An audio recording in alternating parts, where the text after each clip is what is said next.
नमस्ते दोस्तों।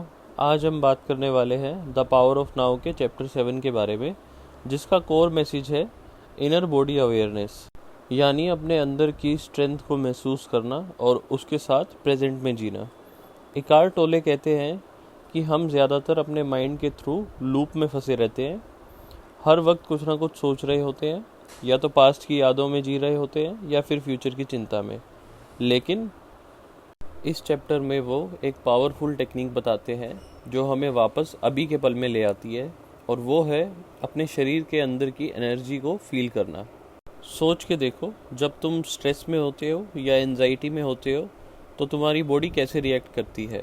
Heart rate तेज हो जाती है, स्टमक टाइट हो जाती है और शायद हाथ पैर ठंडे हो जाते हैं। ये सब सिग्नल्स है कि तुम्हारी बॉडी तुमसे कुछ कह रही है, लेकिन तुम उसे यूजुअली इग्नोर कर देते हो। टोले कहते हैं कि अगर हम अपने इनर बॉडी अवेयरनेस को डेवलप कर ले तो हम अपने थॉट्स के ऊपर कंट्रोल पा सकते हैं, और उसका एक ही तरीका है अभी के मोमेंट में पूरी तरह से प्रेजेंट होकर अपनी बॉडी की एनर्जी को महसूस करना। उन्होंने एक सिंपल प्रैक्टिस बताई है। जब भी तुम्हें लगे कि तुम्हारे थॉट्स भाग रहे हैं या माइंड ज़्यादा एक्टिव हो गया है, तो सिर्फ एक काम करो, अपने हाथों की एनर्जी को महसूस करो। डोंट लुक एट देम, सिर्फ फील करो कि तुम्हारे हाथ जिंदा है, उनमें कोई वाइब्रेशन है, कोई वार्मथ है। ये अवेयरनेस तुम्हें तुरंत अभी के पल में ले आएगी। इसी तरह ग्रेजुअली तुम अपने पूरे शरीर के अंदर एनर्जी फील्ड को महसूस कर सकते हो, जैसे तुम्हारे चेस्ट एरिया, स्टमक, लेग, सब में एक अलग सी काम प्रेजेंस होती है। जब तुम इस प्रेजेंस में सेटल होते हो तो तुम्हारे थॉट्स धीरे धीरे धीरे कम होने लगते हैं। टोले कहते हैं कि तुम्हारी इनर बॉडी तुम्हारी एंकर है तुम्हारे प्रेजेंट मोमेंट से कनेक्शन का, और ये प्रैक्टिस कोई स्पिरिचुअल लग्जरी नहीं है, ये ज़रूरत है हर उस इंसान की जो स्ट्रेस, एंजाइटी या ओवर थिंकिंग से फाइट कर रहा है। एक और इंटरेस्टिंग बात उन्होंने कही है, जब भी तुम अपने इनर बॉडी में जाते हो तो तुम अपनी आत्मा के क्लोज हो जाते हो। माइंड तुम्हें डिस्ट्रैक्शंस देता है, लेकिन तुम्हारी इनर बॉडी तुम्हें ट्रूथ के क्लोज ले आती है। आत्मा का मतलब है वो इनफाइनाइट कॉन्शियसनेस जो तुम हो, बियॉन्ड थॉट्स, बियॉन्ड ईगो। अब इसको रियल लाइफ में एप्लीकेबल कैसे करें। फॉर एग्जांपल, तुम किसी से फाइट कर रहे हो या कोई तुमसे रूड बिहेव करता है।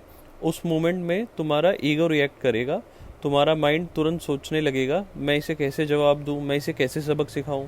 लेकिन अगर तुम उस वक्त बस एक सेकंड के लिए अपने इनर बॉडी में चले जाओ, अपनी ब्रेथ और एनर्जी को महसूस करो, तो तुम रिएक्ट नहीं करोगे, तुम रिस्पॉन्ड करोगे कॉन्शियसली, और इसी में पीस छुपा हुआ है।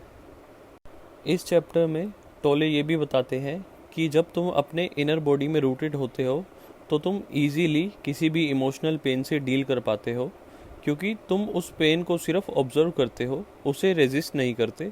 जब रेजिस्टेंस नहीं होती तो पेन डिसॉल्व हो जाता है। सो बेसिकली ये चैप्टर एक मेडिटेशन इन एक्शन का तरीका है। तुम्हें किसी हिल स्टेशन पे जाने की ज़रूरत नहीं है या कोई स्पेशल योगा पोस्चर करने की ज़रूरत नहीं है। सिर्फ अपनी बॉडी को महसूस करो और तुम्हारा माइंड ऑटोमेटिकली शांत हो जाएगा। और जैसे जैसे तुम ये प्रैक्टिस रोज़ करते जाओगे, तुम देखोगे कि तुम्हारे अंदर एक अलग ही स्टिलनेस आने लगी है। वो स्टिलनेस जो किसी आउटर कंडीशन पे डिपेंडेंट नहीं है, ना पैसा, ना रिलेशनशिप, ना जॉब पर। वो स्टिलनेस तुम्हारे अंदर से निकलती है और वही तुम्हारी ट्रू पावर है। तो दोस्तों, अगले टाइम जब तुम्हारा माइंड रेस्टलेस हो या तुम्हारा माइंड बाहर के वर्ल्ड से इरिटेटेड फील करे, सिर्फ 10 सेकंड के लिए अपनी इनर बॉडी में जाओ। फील करो कि तुम जिंदा हो, ये मोमेंट रियल है, और इसी मोमेंट में तुम सेफ हो, कंप्लीट हो और फ्री हो। यही है प्रेजेंट में जीने का असली मैजिक। अगर ये वीडियो पसंद आए तो लाइक करें, शेयर करें और सब्सक्राइब करें। मिलते हैं नेक्स्ट चैप्टर में। तब तक के लिए अपना ध्यान रखें, ख्याल रखें और प्रेजेंट मोमेंट में जीने की कोशिश करें। Thank you.